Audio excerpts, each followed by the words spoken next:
नमस्कार। Elite general knowledge के एक और जियोपॉलिटिक्स स्पेशल में आपका स्वागत है। आज हम एक बहुत ही अहम मुद्दे पर बात करने वाले हैं, भारत और अमेरिका के बीच हाल ही में हुआ रक्षा समझौता। जी हाँ, ये एक ऐसा डेवलपमेंट है जिसके दूर तक असर होंगे। तो आज हम इसी नए 10 वर्षीय रक्षा ढांचा समझौते को समझने की कोशिश करेंगे। ये सिर्फ हथियार खरीदने बेचने का मामला तो है नहीं। बिल्कुल नहीं, ये एक रणनीतिक साझेदारी में एक बहुत बड़ा कदम माना जा रहा है, खासकर जो आजकल दुनिया में चल रहा है उस माहौल में। तो थोड़ा सा बैकग्राउंड दें श्रोताओं को, कब और कहाँ हुआ ये समझौता? जी, ये 31 अक्टूबर 2025 को हुआ, कुआलालंपुर में। वहाँ 12वीं ADMM प्लस बैठक चल रही थी, मतलब ASEAN defence ministers meeting plus. वहीं पर भारत के रक्षा मंत्री राजनाथ सिंह और अमेरिका के रक्षा सचिव पीट हेग्सेथ ने इस नए फ्रेमवर्क पर दस्तखत किए। नाम है इसका अमेरिका भारत प्रमुख रक्षा साझेदारी के लिए रूपरेखा। और ये पुराने वाली की जगह ले रहा है जो 2015 में हुआ था? हाँ बिल्कुल, ये 2015 वाले फ्रेमवर्क को रिप्लेस करेगा और अगले 10 साल यानी 2035 तक के लिए रक्षा सहयोग की दिशा तय करेगा। और दायरा भी काफी बड़ा है इसका, जमीन, हवा, समुंदर। हाँ, और साथ में स्पेस और साइबर स्पेस भी, मतलब हर डोमेन कवर किया गया है। तो चलिए फिर इसको खोलते हैं परत दर परत, देखते हैं कि इसमें क्या खास है, ये किन हालात में हुआ, दुनिया क्या कह रही है और भारत के लिए इसके मायने क्या हैं। एक बात जो मुझे थोड़ी अजीब लगी वो ये कि समझौता तब हुआ जब अमेरिका ने भारत के कुछ सामानों पर टैरिफ लगाए हुए थे, रूसी तेल और हथियारों की खरीद पर भी जुर्माने की बात थी। ये कैसे साथ साथ चल रहा है? देखिए, यही तो इस समझौते की खासियत है। ये दिखाता है कि व्यापारिक मुद्दे अपनी जगह है, लेकिन जो रणनीतिक हित है वो शायद दोनों देशों के लिए ज्यादा महत्वपूर्ण है इस वक्त। व्यापारिक तनाव के बावजूद ये समझौता होना दिखाता है कि रक्षा संबंध कितने मजबूत हैं। हाँ, इसमें थोड़ी देरी जरूर हुई थी। हाँ, सुनने में आया था कि कुछ भारत पाकिस्तान टेंशन और शायद प्रेसिडेंट ट्रंप के बयानों को लेकर भारत की कुछ आपत्ति थी। जी, ऐसी रिपोर्ट्स थीं। लेकिन अंत में समझौते पर हस्ताक्षर हो ही गए। ये द्विपक्षीय रक्षा संबंधों के लचीलेपन को दिखाता है। अच्छा, तो अब आते हैं इसके मुख्य घटकों पर। सबसे ज्यादा चर्चा तो टेक्नोलॉजी ट्रांसफर और को प्रोडक्शन की हो रही है, वो GF414 इंजन वाला मामला। हाँ, वो बहुत अहम है। भारत के स्वदेशी तेजस मार्क 2 फाइटर जेट के लिए GE एरोस्पेस के F414 टर्बोफैन इंजन का भारत में ही उत्पादन होगा। और कहा जा रहा है कि लगभग पूरी टेक्नोलॉजी मिलेगी। ये थोड़ा अविश्वसनीय सा लगता है। अक्सर तो मेन चीज रोक लेते हैं। आपका सवाल बिल्कुल जायज है। दावा तो यही किया जा रहा है कि 80% से ज्यादा टेक्नोलॉजी ट्रांसफर होगी। अगर ये सच होता है तो ये भारत के लिए जेट इंजन टेक्नोलॉजी में आत्मनिर्भर बनने की दिशा में एक बहुत बड़ा, अभूतपूर्व कदम होगा। ये सिर्फ इंजन बनाना नहीं है, इसमें डिजाइन, टेस्टिंग, मेंटेनेंस सब कुछ शामिल है। ये पारंपरिक खरीदार विक्रेता वाले रिश्ते से काफी आगे की बात है। लेकिन असली परीक्षा तो यही होगी कि कितनी और किस स्पीड से टेक्नोलॉजी आती है। बिल्कुल, वो तो वक्त ही बताएगा, पर इरादा तो साझेदारी का ही लग रहा है। और एक और डील है इसी से जुड़ी हुई, तेजस मार्क 1A के लिए 113 और GE F444 इंजन की, लगभग $1 बिलियन की। जी हाँ, ये दोनों सौदे मिलकर भारत की एयर पावर और डिफेंस इंडस्ट्री दोनों को मजबूती देंगे। अमेरिका की नजरिए से देखें तो ये इंडो पैसिफिक में एक मजबूत पार्टनर को और सक्षम बनाना है, चीन के बढ़ते प्रभाव को बैलेंस करने के लिए। हाँ, सिर्फ हथियार बेचना नहीं, एक पूरी इकोसिस्टम बनाने की बात है। इंडस्ट्री टू इंडस्ट्री सहयोग। प्रेडेटर ड्रोन्स, 31 ड्रोन्स का सौदा, $3.8 बिलियन। ये कब तक मिलेंगे? इनकी डिलीवरी 2029-30 तक शुरू होने की उम्मीद है। अक्टूबर 2024 में ये सौदा फाइनल हुआ था। ये भारत की सर्वेलेंस कैपेबिलिटी को कितना बदल देंगे? ये तो अटैकिंग ड्रोन्स भी है ना? हाँ, ये हाई अल्टीट्यूड लॉन्ग एंड्योरेंस, मतलब ज्यादा ऊंचाई पर लंबे समय तक निगरानी और जरूरत पड़ने पर हमला भी कर सकते हैं। हिंद महासागर में निगरानी और चीन पाकिस्तान बॉर्डर पर नजर रखने के लिए ये बहुत महत्वपूर्ण होंगे। भारत की नेटवर्क सेंट्रिक वॉरफेयर क्षमता भी बढ़ेगी इससे। और अमेरिका ने F-35 देने की भी इच्छा जताई है, उस पर कुछ आगे बढ़ा? इच्छा तो जताई है, पर अभी उस पर कोई ठोस फैसला नहीं हुआ है। वो एक अलग ही लेवल की टेक्नोलॉजी है। और भी कुछ संभावित सौदे हैं, जेवलिन मिसाइलें, स्ट्राइकर व्हीकल्स और P-8I प्लेन्स। जी, इनकी भी चर्चा है। 6 और P-8I समुद्री गश्ती विमान। P-8I तो भारतीय नौसेना पहले से ही काफी सफलतापूर्वक इस्तेमाल कर रहे हैं। हाँ, वो तो है। तो ये सब दिखाता है कि 2007 से अब तक अमेरिका से $25 बिलियन से ज्यादा के डिफेंस इक्विपमेंट भारत ले चुका है। हाँ, C-130J, C-17, Chinook, Apache, M777, howitzer, list लंबी है। बिल्कुल, ये अमेरिकी प्लेटफॉर्म्स अब भारतीय सेनाओं का अहम हिस्सा हैं। निर्भरता धीरे धीरे बदल रही है।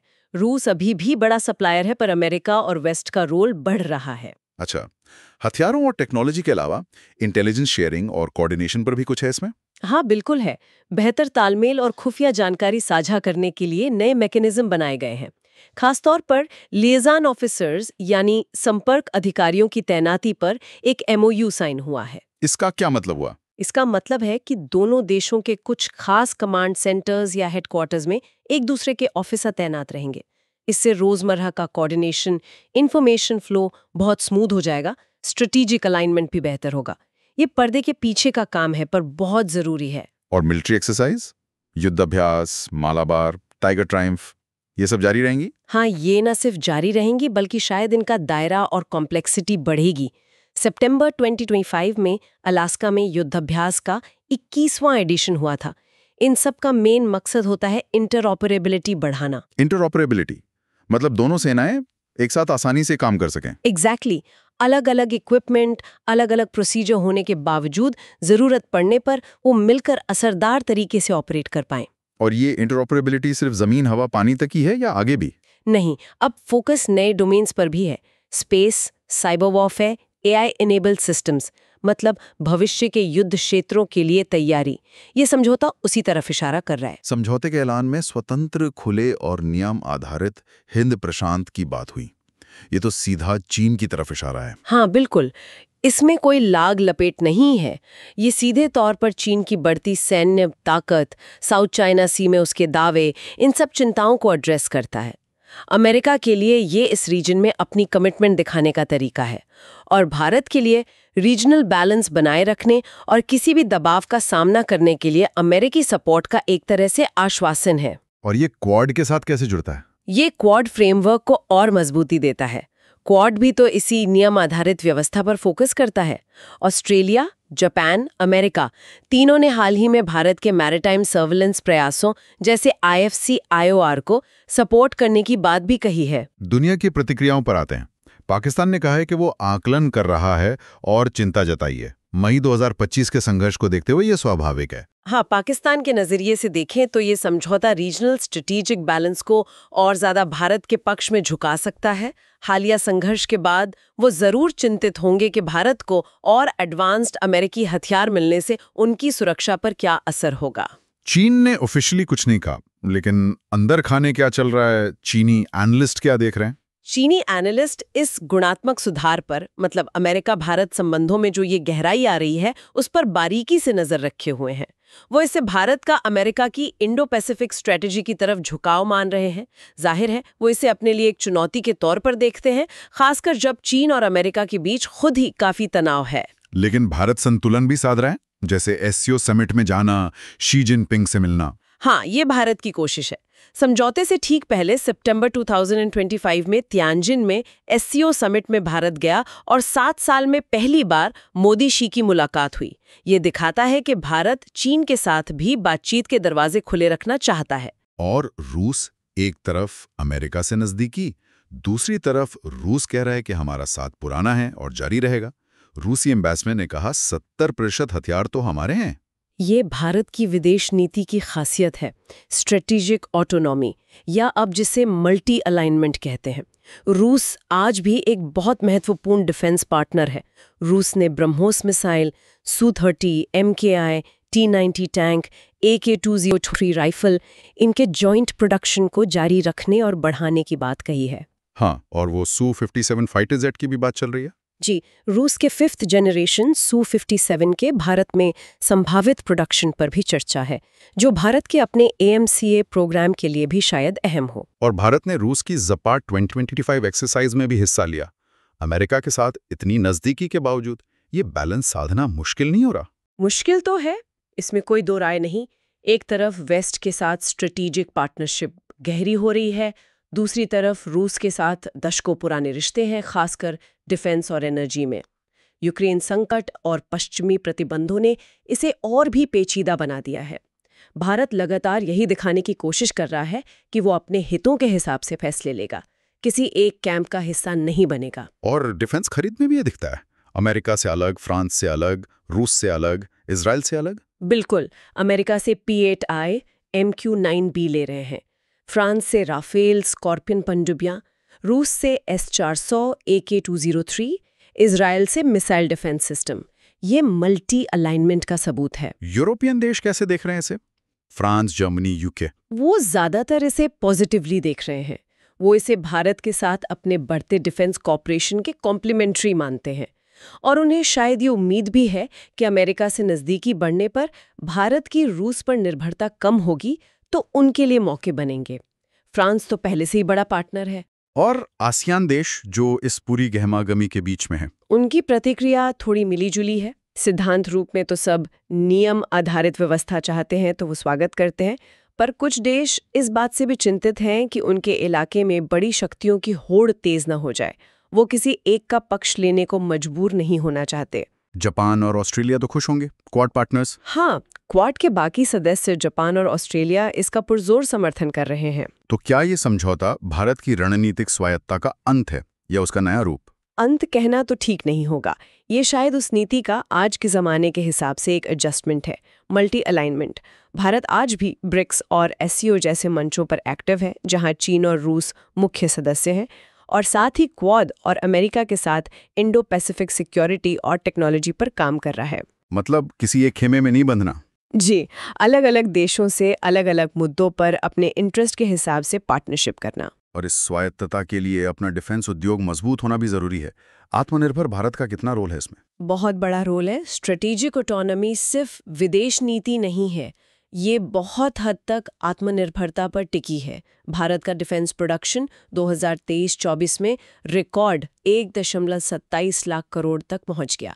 सरकार ने डोमेस्टिक खरीद पर बहुत जोर दिया है। 2024-25 बजट का 75% हिस्सा। वो जो इंपोर्ट पर बैन लगाने वाली लिस्ट है, वो भी इसी का हिस्सा है। हाँ, पॉजिटिव इंडिजिनाइजेशन लिस्ट्स। 5,500 से ज़्यादा आइटम अब बाहर से नहीं मंगाए जा सकते। DAP 2020, आईडेक्स स्कीम, ये सब उसी दिशा में है। डिफेंस एक्सपोर्ट भी बढ़ रहा है। 2023-24 में 21,000 करोड़ पार कर गया। और इस नए समझौते में जो टेक्नोलॉजी ट्रांसफर की बात है, ISAT ट्रस्ट इनिशिएटिव, ये आत्मनिर्भरता बढ़ाएंगे या निर्भरता? इनका घोषित उद्देश्य तो भारत की अपनी कैपेबिलिटी बढ़ाना है। ICET में space, cyber, AI, quantum, semiconductor जैसी फ्यूचर टेक्नोलॉजीज पर फोकस है। अमेरिका की नेशनल साइंस फाउंडेशन और भारत का DST मिलकर रिसर्च प्रोजेक्ट्स फंड कर रहे हैं। Trust initiative secure telecom network के लिए है। कोशिश यही है कि भारत सिर्फ खरीदार न रहे, टेक्नोलॉजी डेवलपमेंट में पार्टनर बने। लंबे समय में देखें तो ये समझौता ग्लोबल पावर बैलेंस को कैसे बदलेगा?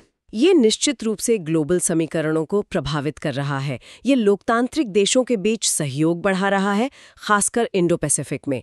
पर जैसा हमने कहा, ये दुनिया को दो खेमों में नहीं बांट रहा। भारत का रूस और चीन के साथ एंगेजमेंट, ब्रिक्स SCO में उसकी भूमिका, ये सब एक जटिल मल्टीपोलर दुनिया की तरफ इशारा करते हैं। ये पार्टनरशिप उसी जटिल माहौल में काम करेगी। भारत के डिफेंस इंडस्ट्री के लिए क्या मायने हैं इसके? क्या भारत एक रीजनल मैन्युफैक्चरिंग हब बन सकता है? संभावना तो है। को प्रोडक्शन और टेक ट्रांसफर जैसे G इंजन वाला सौदा, इससे भारत न सिर्फ अपनी ज़रूरतें पूरी कर सकता है, बल्कि दूसरे मित्र देशों को भी एक्सपोर्ट कर सकता है। और भारत में अमेरिकी प्लेटफॉर्म्स के लिए MRO, maintenance, repair, overhaul facilities बनना भी लॉन्ग टर्म इंडस्ट्रियल रिश्ते बनाएगा। INDX जैसी पहल भी है जो स्टार्टअप्स और इंडस्ट्री को जोड़ रही है। स्पेस और साइबर जैसे नए डोमेन्स में सहयोग कितना अहम है? ये बहुत ज़्यादा अहम है। भविष्य की पार्टनरशिप इन्हीं पर टिकी होंगी। अब सहयोग सिर्फ ज़मीन, हवा, पानी तक नहीं है। Satellite technology, space situational awareness, missile defence, cyber threat intelligence sharing, ये सब शामिल हैं। कुछ लोग इसे साइबर प्लस कॉपरेशन कह रहे हैं। क्या ये रीजनल स्टेबिलिटी लाएगा या टेंशन बढ़ाएगा? इसके दोनों पहलू हो सकते हैं। एक तरफ ये नियम आधारित व्यवस्था को मजबूत करके और डिटेरेंस, निवारण बढ़ाकर स्थिरता ला सकता है। दूसरी तरफ जैसा पाकिस्तान की प्रतिक्रिया से लगता है, ये बड़ी शक्तियों की होड़ और हथियारों की दौड़ की आशंका भी बढ़ा सकता है। संतुलन साधना पड़ेगा। आगे क्या चुनौतियां हैं? अमेरिकी पॉलिटिक्स की अनिश्चितता। हाँ, वो एक फैक्टर हमेशा रहता है। प्रशासन बदलने पर नीतियां बदल सकती हैं। ट्रंप एडमिनिस्ट्रेशन के दौरान हमने देखा था टैरिफ वगैरह। तो लॉन्ग टर्म कमिटमेंट पर एक सवालिया निशान रहता है। भारत को इसके लिए तैयार रहना होगा। ये 10 साल का फ्रेमवर्क कुछ हद तक स्थिरता देता है, पर पॉलिटिकल विल सबसे जरूरी है। और रूस के साथ बैलेंस? वो चुनौती बनी रहेगी, शायद बढ़ेगी भी, खासकर अगर रूस वेस्ट टेंशन कम नहीं होती। भारत की रूसी हार्डवेयर पर निर्भरता, जो अभी भी 55-60% है, एक वल्नरेबिलिटी बन सकती है अगर सप्लाई या स्पेयर पार्ट्स में दिक्कत आती है। भारत इसे कम करने की कोशिश कर रहा है, पर इसमें वक्त लगेगा। और आखिर में चीन के साथ बॉर्डर का मसला। चीन को नाराज भी कर सकता है और डिप्लोमेटिक कोशिशों को मुश्किल बना सकता है। ये एक दो-धारी तलवार है जिसे बहुत सावधानी से चलाना होगा।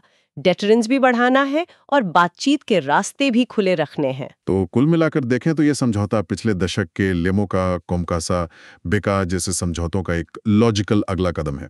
ये रिश्ते को सिर्फ लेन देन से आगे ले जा रहा है, एक गहरी रणनीतिक साझेदारी की तरफ। हाँ, इसमें टेक्नोलॉजी, इंटेलिजेंस, मिलिट्री एक्सरसाइज, सब में अभूतपूर्व सहयोग शामिल है। ये इंडो पैसिफिक में शक्ति संतुलन को यकीनन प्रभावित कर रहा है और भारत को अपनी रक्षा क्षमताएं बढ़ाने में मदद कर रहा है। बिल्कुल, लेकिन साथ ही भारत के लिए अपनी रणनीतिक स्वायत्तता और रूस, चीन जैसे दूसरे पार्टनर्स के साथ संबंधों को बैलेंस करने की चुनौती भी पेश कर रहा है।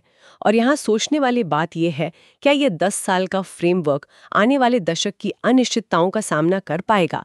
अमेरिकी राजनीति की अस्थिरता, रूस वेस्ट तनाव, चीन के साथ जटिल रिश्ते, इस साझेदारी की असली परीक्षा इसी में होगी कि क्या ये सहयोग और स्वायत्तता, निवारण और कूटनीति के बीच वो नाजुक संतुलन साध पाती है या नहीं। आज इस विस्तृत चर्चा के लिए बहुत बहुत धन्यवाद। उम्मीद है श्रोताओं को भारत अमेरिका रक्षा समझौते की बारीकियों और इसके असर को समझने में मदद मिली होगी। अगर आपको ऐसे ही जियोपॉलिटिकल विश्लेषण पसंद है तो आप हाल ही में हुए सऊदी पाकिस्तान समझौते पर हमारा वीडियो देख सकते हैं और हमारी जियोपॉलिटिक्स प्लेलिस्ट भी देख सकते हैं। और हाँ, अगर आपको ये जानकारी उपयोगी लगी और आप एक सूचित नागरिक बने रहना चाहते हैं तो कृपया इस वीडियो को लाइक, शेयर और सब्सक्राइब करने पर विचार करें। धन्यवाद।